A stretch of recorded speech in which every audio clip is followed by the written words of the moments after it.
اس حقیر کی آپ کے درمیان حاضری کا سبب بنی، اللہ رب العزت والجلال ہم سب کے یہاں جمع ہونے کو، اکٹھا ہونے کو قبول فرمائے اور خدمت دین کے لیے باری تعالی ہمیں اپنی زندگیوں کو وقف کرنے کی سعادت اور توفیق مرحمت فرمائے۔ بہت ہی مبارکبادی کے لائق ہیں وہ عزیز طلبہ، وہ نونہالان قوم جن کے سینوں کو اللہ رب العزت والجلال نے اپنے کلام مقدس کی حفاظت کے لیے منتخب فرمایا ہے، اور جو حقیقت میں آج کے اس اجلاس کے دلہا ہیں، انہی کے لیے اس محفل کو آراستہ کیا گیا ہے، اس مجلس کو سجایا گیا ہے، جن کو اعزاز سے نوازا جائے گا، دستار باندھی جائے گی، انعام دیا جائے گا۔ یہ اعزاز و اکرام جو ان حفاظ کرام کا اس دنیا کے اندر ہو رہا ہے، کوئی حیثیت اور وقت نہیں رکھتا اس اعزاز و اکرام کے مقابلے میں جو اللہ رب العزت والجلال کی بارگاہ میں ہونے والا ہے۔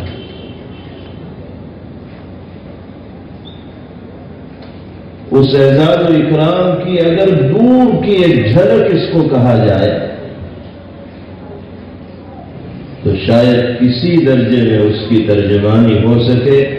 اصل اعزاز تو حافظ کا اسی وقت ہوگا جب اولین و آخرین مجتمع ہوں گے، اکٹھے ہوں گے اللہ کی بارگاہ میں،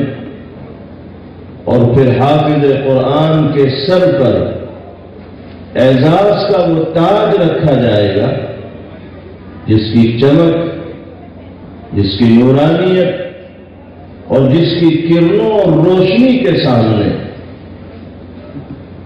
آفتاب و ماہتاب بھی کی چمک بھی مدھم پڑ جائے گی، کمزور پڑ جائے گی۔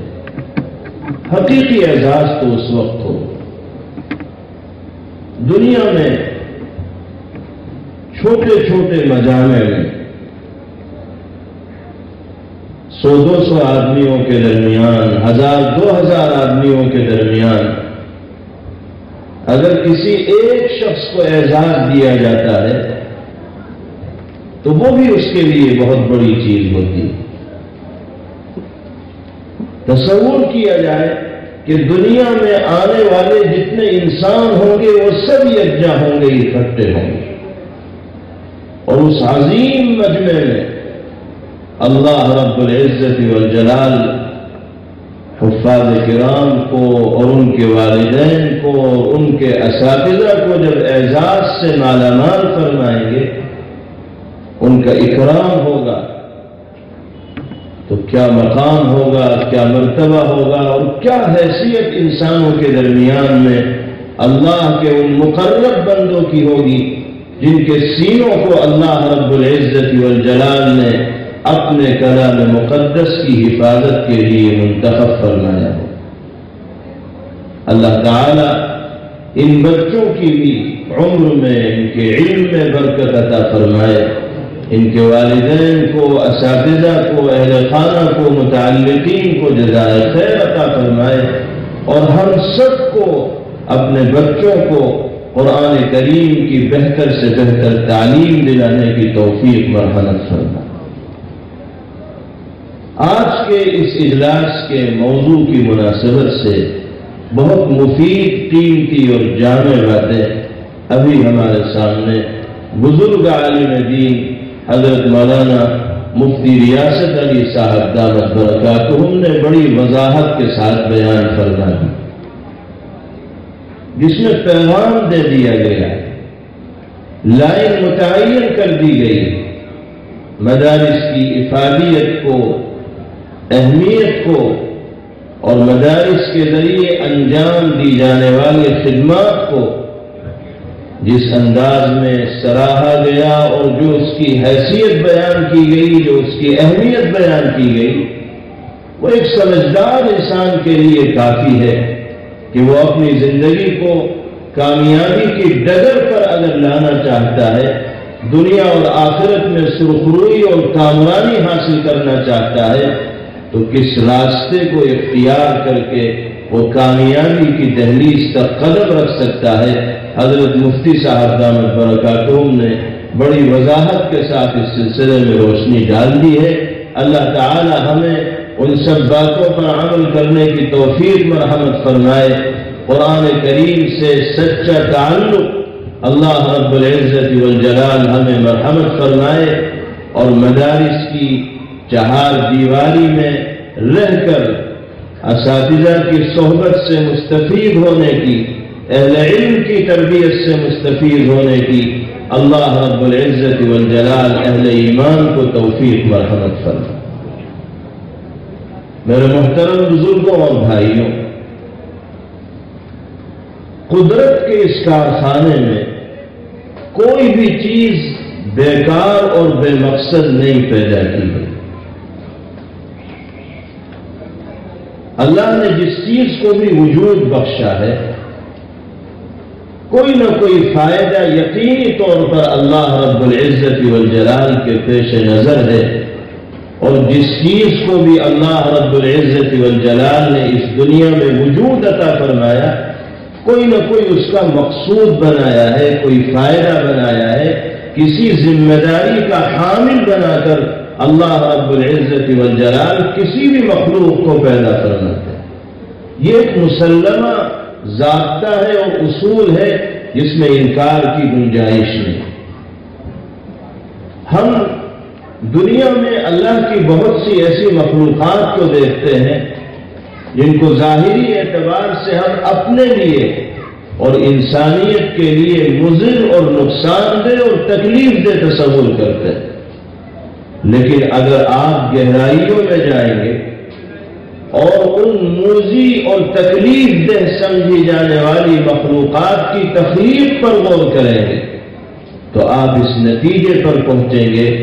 کہ ان کی تخلیق و آفرینش و پیدائش بھی اللہ رب العزت والجلال نے ایک عظیم فائدے کو پیش نظر رکھ کر فرمائی۔ مثال کے طور پر سانپ ہے، بچھو ہے، یہ ایسے جانور ہیں کہ جن کے بارے میں عام خیال یہی ہے کہ یہ انسانیت کے لیے نقصان دہ ہیں، تکلیف دہ ہیں، مضر۔ یہی وجہ ہے کہ جہاں انسان سانپ دیکھتا ہے یا بچھو دیکھتا ہے تو مارنے کا جتن کرتا ہے، کوشش کرتا ہے۔ اگر وہ یہ سمجھتا ہے کہ میں مار دوں گا تو حملہ کرتا ہے، اور اگر یہ سمجھتا ہے کہ میں مار نہیں پاؤں گا تو اس سے بچنے کی کوشش کرتا ہے، کیونکہ جانتا ہے کہ سانپ نے اگر ڈس لیا تو موت کے منہ میں جانا پڑے گا، اور بچھو نے اگر ڈنک مار دیا تو غیر معمولی تکلیف کا اور درد کا سامنا کرنا پڑے۔ عام خیال ان موذی جانوروں کے بارے میں یہی ہے کہ یہ اللہ کی ایسی مخلوق ہے جو انسان کے لیے مضر اور نقصان دہ۔ لیکن آپ کو تعجب ہوگا، جو لوگ جانوروں کے سلسلے میں ریسرچ کرنے والے ہیں، ان کی خصوصیات اور امتیازات کو جمع کرنے والے ہیں، انہوں نے لکھا ہے کہ اللہ تعالی نے فضا کے اندر کچھ زہریلے جراثیم اور مادے چھوڑ رکھے ہیں جو ضرورت ہی کے تحت پیدا کیے گئے۔ اگر وہ زہریلے جراثیم اور مادے اپنے دائرے کے اندر رہتے ہیں، اپنی حدود کے اندر رہتے ہیں، تو وہ انسانوں کے لیے نقصان کا باعث نہیں بنتے۔ لیکن اگر ان زہریلے جراثیم کا گراف بڑھ جائے، وہ اپنے دائرے سے آگے نکل جائے، ان کی مقدار متعینہ مقدار سے زیادہ ہو جائے، تو وہی زہریلے جراثیم انسان کے لیے اس درجہ نقصان دہ ہو جاتے ہیں کہ بعض دفعہ انسان ان زہریلے جراثیم میں سانس لینے کی وجہ سے موت کا شکار ہو جاتا ہے۔ جیسے بہت سے زہریلے گیس ہوتے ہیں، ان کو اگر فضا کے اندر چھوڑ دیا جاتا ہے اور لوگ سانس لیتے ہیں تو سانس کے راستے سے وہ گیس جسم کے اندر سرایت کرتا ہے اور نظام کو برباد کر کے چھوڑتا ہے، یہاں تک کہ انسان کو اپنی زندگی سے ہاتھ دھونا پڑ جاتا ہے۔ اسی طرح فضا میں اللہ نے جو زہریلے جراثیم قدرتی طور پر رکھے ہیں، ان کا ایک دائرہ اللہ رب العزت والجلال نے متعین فرما رکھا ہے۔ اس دائرے تک اگر ہوں گے تو انسان کے لیے کوئی خطرہ نہیں، اور اگر دائرے سے بڑھیں گے تو وہی جراثیم انسانیت کے لیے مضر اور نقصان دہ ہوں۔ جانوروں کے سلسلے میں ریسرچ کرنے والوں نے یہ تحقیق ذکر کی ہے کہ جتنے بھی زہریلے جانور دنیا کے اندر پائے جاتے ہیں، سانپ اور بچھو جیسے، اللہ نے ان کے جسموں کے اندر زہر کی پوٹلی رکھ رکھی جس میں زہر جمع رہتا ہے۔ اللہ نے ان جانوروں کو یہ صلاحیت دی ہوئی ہے کہ جب وہ سانس لیتے ہیں اور اندر کھینچتے ہیں تو فضا کے اندر گردش کرنے والے وہ زہریلے جراثیم ان موذی جانوروں کے جسم کے اندر سرایت کرتے ہیں اور زہر کی اس پوٹلی کے اندر اکٹھے ہوتے رہتے ہیں۔ محققین کا یہ کہنا ہے کہ اگر دنیا سے اور جنگلات سے ان موذی اور زہریلے جانوروں کو ختم کر دیا جائے تو پھر انسانوں کا اس دنیا میں زندگی گزارنا دوبھر اور مشکل ہو جائے، کیونکہ وہ زہریلے جراثیم جو فضا کے اندر گردش کرتے رہتے ہیں ان کو کیچ کرنے والی طاقت موجود نہیں رہے گی، ان کو اخذ کرنے والی اللہ کی مخلوق موجود نہیں رہے گی، تو وہ گراف سے اوپر ہو جائیں گے، وہی چیزیں زہریلی گیس کی شکل اختیار کر لیں گی اور انسان اس دنیا میں عافیت، سکون اور راحت کی زندگی گزارنے سے محروم ہو جائے۔ اس پہلو پر بھی غور کیا جائے۔ ہمارے سامنے صرف ایک پہلو ہے ان موذی جانوروں کا، لیکن اگر گہرائی کے اندر جائیں گے تو یہ دوسرا پہلو بھی آپ کے سامنے آئے گا۔ اس مثال سے صرف اتنی بات بیان کرنی مقصود ہے کہ قدرت کے کارخانے میں کوئی چیز بیکار اور عبث پیدا نہیں کی گئی،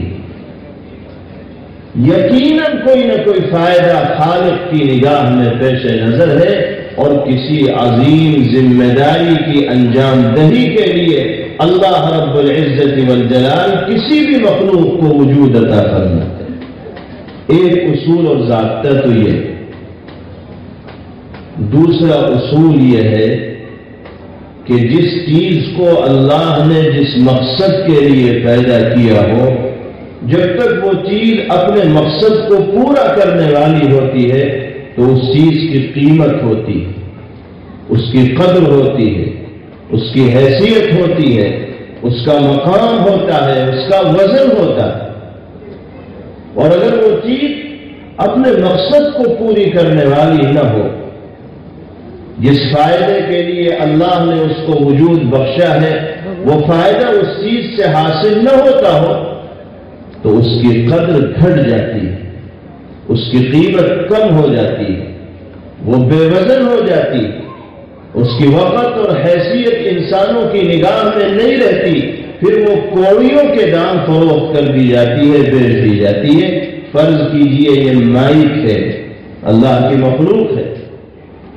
اس مائک کی تخلیق کا مقصد ہے آواز کو بلند کر کے دور تک پہنچانا۔ جب تک یہ مائک اپنا کام کرتا رہے گا، آواز کو دور تک پہنچاتا رہے گا، اس وقت یہ مائک بڑا قیمتی ہے، حفاظت سے اس کو رکھا جائے گا، الماریوں کی زینت بنایا جائے گا، تالوں میں اسے محفوظ کیا جائے گا۔ اور اگر یہ مائک کام کرنا چھوڑ دے، آواز کو دور تک پہنچانا چھوڑ دے، اصلاح کے باوجود اس کے اندر سدھار نہ آئے، تو کیا پھر بھی اس کی کوئی قیمت رہے گی؟ کیا پھر بھی اس کو الماریوں میں حفاظت کے ساتھ رکھا جائے گا؟ نہیں، بلکہ لوہے ٹین کی جو دکانیں ہوتی ہیں ان میں فروخت کر دیا جائے گا، بے حیثیت اور بے وزن ہو جائے۔ وہی مالک جو اس کو بہت حفاظت کے ساتھ رکھتا تھا، بڑی بے وقتی کے ساتھ اس کو کباڑی کے ہاتھ فروخت کر دے۔ یہ بھی ایک مسلمہ اصول اور ضابطہ ہے کہ اللہ نے ہر چیز کو کسی فائدے کے پیش نظر پیدا فرمایا، اور کوئی ذمہ داری یقیناً اللہ نے اپنی مخلوق کے کاندھے کے اوپر ڈالی، اور پھر جو مخلوق اپنے مقصد کے مطابق دنیا میں زندگی گزارتی ہے وہ باحیثیت اور باوزن ہوتی ہے، اور جو مخلوق اپنے مقصد سے غافل ہو جاتی ہے، فائدہ اس سے حاصل نہیں ہوتا، تو اس کی حیثیت بھی ختم ہو جاتی ہے، وزن بھی ختم ہو جاتا ہے۔ ان دونوں اصول کو سامنے رکھ کر صرف ایک بات میں عرض کرنا چاہتا ہوں، کوئی لمبی چوڑی گفتگو مجھے کرنی نہیں ہے، حضرت مفتی صاحب کام پورا کر چکے ہیں۔ اللہ نے اپنی مخلوقات میں سب سے زیادہ شرافت انسانوں کو عطا فرمایا، اشرف المخلوقات بنایا، ساری مخلوقات کی سرداری اور سیادت کا تاج انسانوں کے سروں پر رکھا گیا۔ وَلَقَدْ كَرَّمْنَا بَنِي آدَمَ وَحَمَلْنَاهُمْ فِي الْبَرِّ وَالْبَحْرِ وَرَزَقْنَاهُمْ مِنَ الطَّيِّبَاتِ وَفَضَّلْنَاهُمْ عَلَى كَثِيرٍ مِّمَّنْ خَلَقْنَا تَفْضِيلًا۔ اولاد آدم کو ہم نے اعزاز بخشا ہے، خشکیوں میں اور تری میں ہم نے ان کے لیے راہوں کو ہموار کیا،